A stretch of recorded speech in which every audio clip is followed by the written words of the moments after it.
kasih teman-teman sudah menunggu.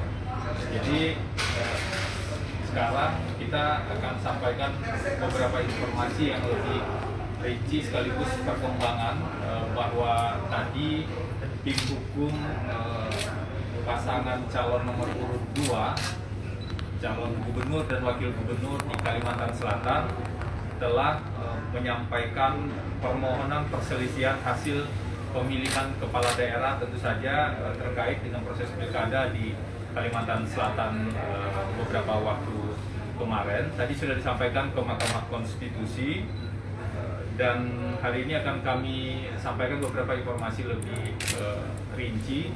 Pertama, saya akan persilakan Mas Denny Indrayana, dan yang kedua sebagai salah satu kuasa hukum. Jadi ada 2 kuasa hukum yang mendampingi sekarang, mewakili sejumlah kuasa hukum yang sudah ditunjuk di sini dan sudah bersedia, Mas Lutfi Yazid dan saya Febri Diansah. Pertama saya persilakan ke Mas Denny, silakan Mas. Baik, terima kasih Mas Febri. Teman-teman,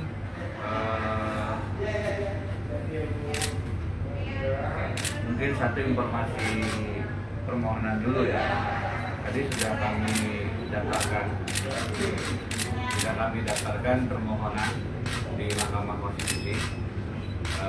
Tepat hari ini 3 hari kerja setelah penetapan KPU di Kalimantan Selatan, dan juga kami sudah mendapatkan akta pendaftaran perkaranya di Mahkamah Konstitusi. Dengan demikian sudah secara resmi permohonan sengketa hasil pemilihan gubernur Kalimantan Selatan terdaftar di Mahkamah Konstitusi. Ini sekaligus menjawab berbagai isu dan keraguan serta informasi yang berseliweran bahwa kami dinyatakan ada nego-nego dan tidak akan memasukkan pendaftaran ke Mahkamah Konstitusi. Itu sebenarnya sudah sejak lama terbantahkan dengan berbagai langkah tegas yang kami lakukan. Misalnya beberapanya melaporkan berbagai pelanggaran pemilu ke Bawaslu, kemudian secara serius terus mendongkrak dan menaikkan suara kami secara sah tanpa politik uang, sehingga sekarang pun selisih suaranya antara kami dengan pasangan calon yang lain itu hanya di bawah 0,5%, tidak sampai 100%, 0,4%. Dan ini sekali lagi yang terakhir, pendaftaran sengketa hasil di Mahkamah Konstitusi. Dan nanti secara detail teman-teman bisa baca permohonannya, meskipun nanti mungkin summarize-nya bisa juga disampaikan oleh satu dan kami. Saya sih minta Bang atau Mas Febri lah. Tapi yang pasti saya berterima kasih atas semua dukungan, doa, dan support dari para damsanak di Kalimantan Selatan, saudara-saudara di Kalimantan Selatan yang tiap hari tidak putus-putus memberikan doa-doanya, memberikan dukungan-dukungannya, bahkan terus memberikan donasi-donasinya atas upaya bersama kita ini. Dan seperti saya sampaikan, setelah ini ada proses-proses di Mahkamah Konstitusi. Kami punya waktu untuk melakukan perbaikan. Setelah itu ada proses internal dan sidang-sidang akan dimulai sejak Februari dan putusannya di bulan Maret. Ada tenggang waktu sekitar 3 bulan sebelum ada putusan di Mahkamah Konstitusi. Dan inilah masa kita sama-sama terus memastikan bahwa pemilihan gubernur Kalimantan Selatan harus kita kawal, harus kita jaga agar tidak bergeser dari prinsip-prinsip pemilihan demokratis, yaitu langsung, umum, bebas, rahasia, jujur, dan adil sebagaimana diamanatkan oleh konstitusi kita. Jadi itu yang akan kita terus suarakan ke hadapan Mahkamah Konstitusi agar Mahkamah sebagaimana perannya mengawal konstitusi, dalam konteks ini mengawal pemilu yang luber, jujur, dan adil. Saya juga setelah berkomunikasi dengan partai-partai pendukung dan wakil gubernur, calon wakil gubernur Pak Dr. Siti Suryadi yang tidak berkesempatan hadir pada hari ini, tapi terus berkonsultasi dan memberikan prosedur atau langkah-langkah yang kami lakukan pada sampai hari ini. Dan insya Allah mudah-mudahan dengan bukti-bukti yang kita punya, termasuk yang ada di hadapan Bapak Ibu ini hanya salah satu saja di antara sekian ratus bukti. Kita ada sampai posisi sekarang ada sekitar 177 bukti yang akan kita sampaikan, dan bisa jadi ini nanti ada penambahan. Tapi sampai hari ini pada saat kami memasukkan permohonan ini ke Mahkamah Konstitusi, bukti yang kami sampaikan ke hadapan mahkamah itu adalah 177. Untuk diketahui, tadi kita mendaftarnya diterima menurut akpanya jam 13.12 waktu Indonesia bagian barat, 13.12 WIB. Sekali lagi 177 bukti menunjukkan bahwa kami memang sangat serius untuk menjaga prinsip-prinsip pemilu yang jujur dan adil yang dalam Pilgub Kalimantan Selatan ini tercederai oleh berbagai pelanggaran dan kecurangan yang akan kami buktikan nanti pada saatnya di mahkamah. Kira-kira itu dari saya untuk mengantarkan. Ini bisa ditambahkan oleh Bang Lutfi dan Mas Febri lagi. Oke, terima kasih Mas Denny. Saya persilakan yang pertama ke Mas Lutfi Yazid sebagai salah satu kuasa hukum di sini. Jadi yang paling senior dan yang paling berpengalaman itu harus bicara yang pertama. Silakan Mas Lutfi.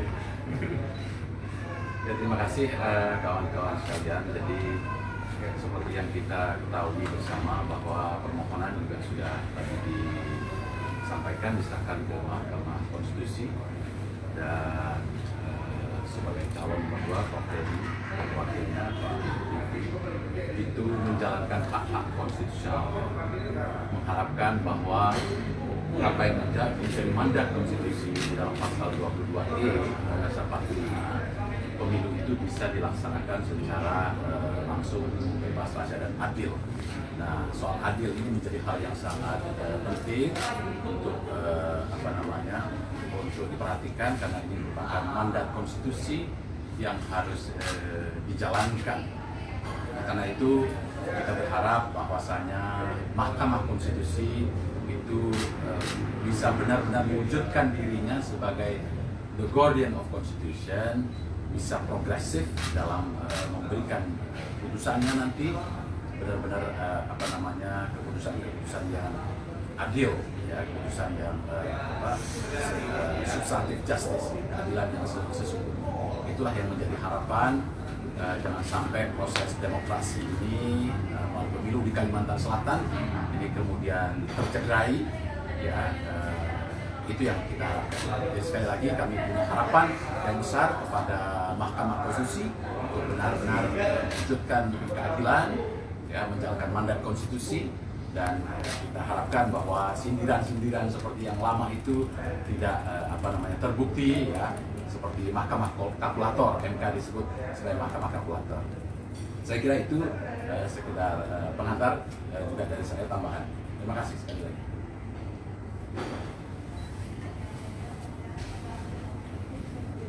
Terima kasih Mas Lutfi. Jadi tadi saya kira sudah clear ya beberapa poin. Jadi saya ingin tegaskan beberapa hal.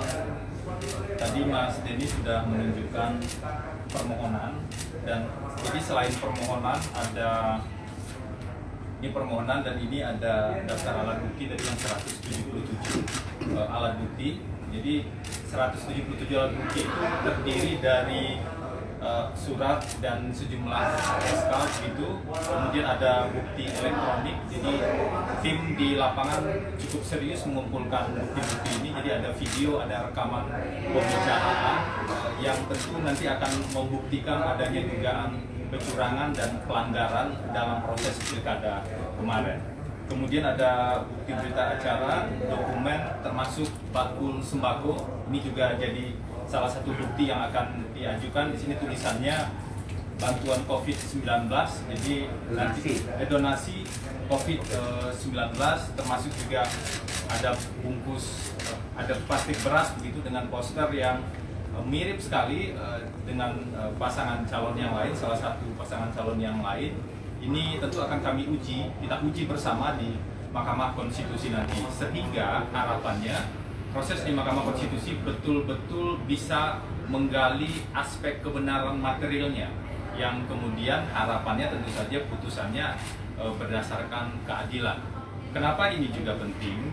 Karena sejak awal pasangan calon nomor urut 2, Mas Denny Indrayana sebagai calon gubernur dan calon wakil itu komit untuk bisa menerapkan pilkada yang berintegritas, jadi pilkada yang bersih. Komitmen ini tentu tidak mudah ketika mungkin sebagian pihak masih toleran dengan politik uang misalnya, atau sebagian calon di sejumlah daerah itu masih menggunakan politik uang sebagai strategi. Tetapi komitmen kami sejak awal adalah menerapkan konsep pilkada tanpa politik uang, tanpa politik beras juga dalam tanda kutip. Jadi ada yang bagi-bagi uang, ada yang bagi-bagi beras misalnya, itu sebenarnya dapat masuk kategori politik uang. Dan bahkan saluran-saluran pelaporan ke Bawaslu misalnya juga sudah digunakan sejak awal, tapi sayangnya ini menjadi salah satu persoalan kita lihat karena proses penegakan hukum pilkada juga tidak berjalan sebagaimana mestinya, sehingga poin ini juga akan kami masukkan dan buktikan nanti di proses Mahkamah Konstitusi. Intinya kami ingin buktikan sejumlah poin kecurangan, dugaan kecurangan dan pelanggaran, mulai terkait dengan bansos atau donasi COVID, kemudian ada beberapa hal penggunaan tagline, penggunaan program-program karena calon lain adalah incumbent atau petahana begitu, itu akan kami uraikan nanti secara lebih detail, dan itu akan didukung oleh sekitar 177 bukti yang diajukan ke MK. Apakah bisa bertambah? Bisa saja bertambah, dan sangat terbuka sebenarnya karena ini adalah untuk memperjuangkan kepentingan masyarakat di Kalimantan Selatan, jadi sangat terbuka bagi masyarakat untuk bisa juga menyampaikan informasi-informasi kalau ada dugaan temuan baru, dugaan-dugaan kecurangan atau pelanggaran. Prinsip dasarnya ini dilakukan, permohonan ini dilakukan bukan sekedar soal memenangkan pasangan calon nomor 2, tetapi untuk memenangkan prinsip penyelenggaraan pilkada yang bersih dan berintegritas. Kalau bersih dan integritas, maka pemimpin yang dihasilkan adalah pemimpin yang diharapkan betul-betul melayani masyarakat di Kalimantan Selatan. Di tengah berbagai isu oligarki, dugaan penyimpangan dan lain-lain, ini juga menjadi concern kami dan harapan kami sekaligus pada Mahkamah Konstitusi untuk bisa mengungkap hal tersebut dan mengkaitkannya dengan proses kontestasi politik atau pilkada di Kalimantan Selatan ini. Saya kira mungkin itu yang bisa disampaikan. Ada 25 advokat yang mendukung pasangan nomor urut 2 untuk maju ke Mahkamah Konstitusi ini. Kami mewakili 25 orang tersebut untuk menyampaikan informasi ini, dan nanti akan melakukan pendampingan di proses lebih lanjut di Mahkamah Konstitusi. Saya kira itu informasi lebih lanjut nanti bisa kami sampaikan. Jika ada pertanyaan dari teman-teman wartawan, bisa disampaikan melalui Zoom di sini, atau bisa menghubungi kami di sini. Saya Febri Diansa, Mas Denny Indrayana, dan Mas Lufti untuk update informasi lebih lanjut. Silakan kalau ada saya nanya, dari berbagai bukti rekaman pembicaraan tersebut, apakah ada dugaan pembicaraan aparatur negara atau TNI Polri yang dilaporkan itu?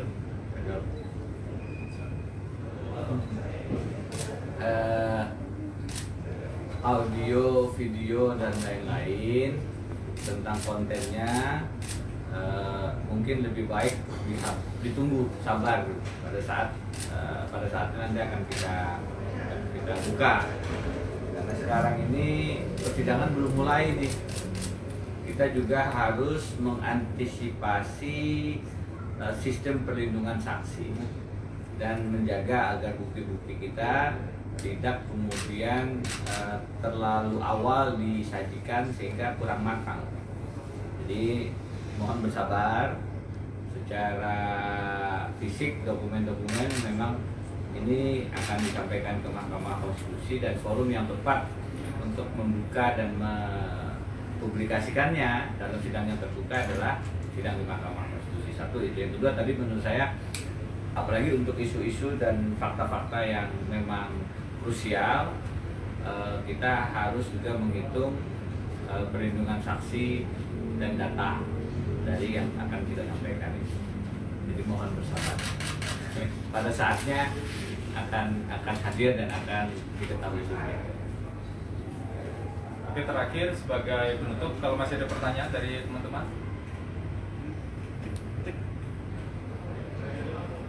Terakhir sebagai penutup, ini perlu kami sampaikan juga pada Ada message di situ apa isinya? Pertanyaan. Bisa dari sini. ya disampaikan aja. Apa pertanyaan? Halo. Niko ya. Mas Niko, ada yang mau ditanyakan Mas? Silakan Mas. Ya, soal tadi kan bukti-bukti 177 dan lain-lain, dan selisih persentase tidak terlalu besar ya, 0,4. Nah, apakah dari bukti-bukti yang ditemukan itu cukup untuk mengubah, karena kan bicara soal substansi ya, apakah melihat apa ya, kalau di MK kan TSM ya, apakah dari paslon nomor 2 juga melihat kecurangannya TSM pertama, lalu kedua, apakah ketika semuanya terbukti, apakah cukup mengubah presentasi suara itu, karena juga walaupun kan belum tahu berapa bisa nanti akan kurang dan lain-lain gitu. Terima kasih. Ya, terima kasih Mas Niko. Kalau kita lihat itu benar ya, persentase selisihnya sebenarnya sangat kecil ya, 0,4% atau sekitar 8.127 suara, jadi 8 ribuan. Padahal suara sah sebenarnya 1,6 juta, sekitar 1,6 juta, 1.695.517 begitu. Nah, sebenarnya selisih suara sangat kecil dan kami sudah mengargumentasikan dalam permohonan ini dari berdugaan penyimpangan dan pelanggaran yang dilakukan. Kami menilai sebenarnya suara yang seharusnya bisa didapatkan oleh pasangan calon nomor 2 itu bisa jauh lebih signifikan. Jadi bukan hanya sekedar melampaui 0,4% itu, tapi jauh lebih signifikan. Tetapi tentu kurang elok kalau ini kami sampaikan sekarang. Secara detail nanti akan kami sampaikan di proses persidangan Mahkamah Konstitusi. Bahkan di salah satu argumen yang kami lakukan, kami sampaikan nanti konsekuensinya menurut aturan yang berlaku, konsekuensinya dapat berupa diskualifikasi. Itu lebih ekstrim lagi sebenarnya. Namun tentu semuanya akan kami uraikan satu persatu, yang konsekuensinya diskualifikasi, yang konsekuensinya mungkin bisa perhitungan suara ulang atau sejenisnya, atau konsekuensi lain. Nanti saya kira lebih tepat kami sampaikan di Mahkamah Konstitusi. Kami berharap, harapannya sederhana saja, yang diungkap nanti di persidangan dan didalami oleh majelis hakim betul-betul fakta dan mencari kebenaran material untuk mewujudkan pilkada yang benar-benar kita inginkan.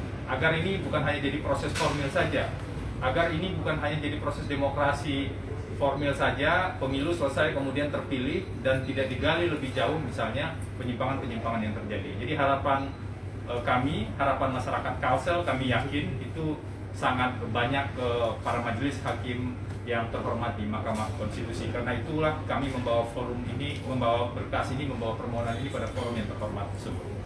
Silakan Mas Lutfi kalau ada tambahan. Saya kira mungkin cukup ya. Untuk pertanyaan lebih lanjut bisa langsung menghubungi. Ada satu lagi. Baik, silakan Mas. Suara rusak itu kan ada 106.000 suara yang rusak, itu pemilu terbesar di seluruh Indonesia.